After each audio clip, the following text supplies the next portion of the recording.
Banjir bandang dan tanah longsor yang melanda wilayah Sumatera menimbulkan kerusakan pada fasilitas publik di 3 provinsi, yakni Aceh, Sumatera Barat, dan Sumatera Utara. Berdasarkan data Dashboard Penanganan Darurat Banjir dan Longsor Sumatera tahun 2025, di situs Pusat Data Informasi dan Komunikasi Bencana BNPB, per Jumat 5 Desember 2025 pukul 7 waktu Indonesia Barat, tercatat sebanyak 185 rumah ibadah dan 326 fasilitas pendidikan rusak akibat bencana tersebut. Selain itu, sebanyak 536 fasilitas umum dilaporkan rusak, termasuk 25 fasilitas kesehatan, 115 kantor pemerintahan, dan 295 jembatan dilaporkan terdampak banjir serta longsor.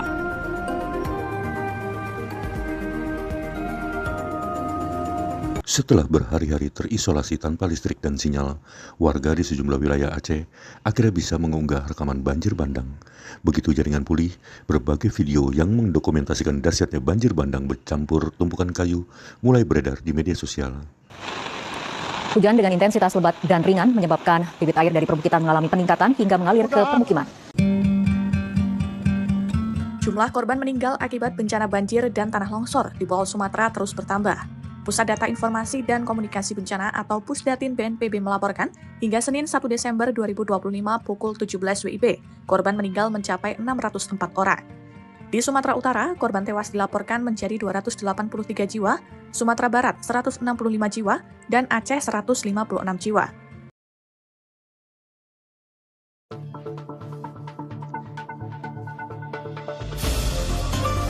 I would like to discuss one of the natural disasters currently occurring in Indonesia, specifically in the Sumatra region.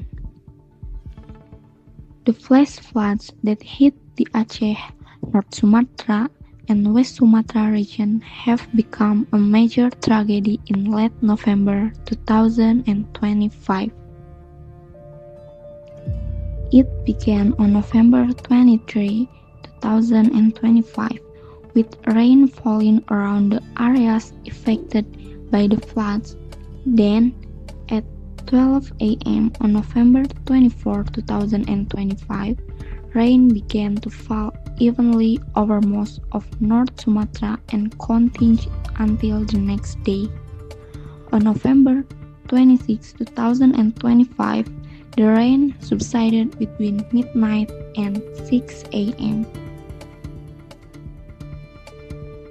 Many districts or cities in Aceh, North Sumatra, and West Sumatra were affected by floods and landslides. A number of areas even experienced road and bridge closure, making logistics and evacuation difficult.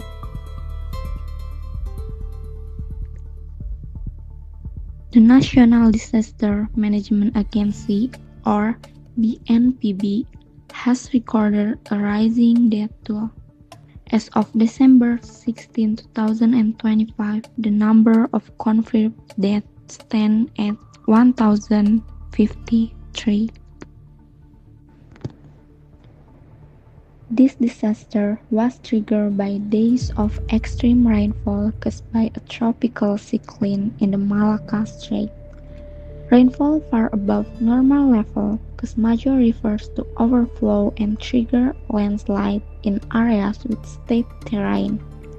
However, weather was not the only factor. Ecological damage in the upper reaches of the river greatly exacerbated the impact of flooding. Deforestation, land clearing, and loss of forest cover caused the soil to lose its ability to absorb water, resulting in a sharp increase in surface runoff when it rains. This caused the flood waters to move faster and cause more damage.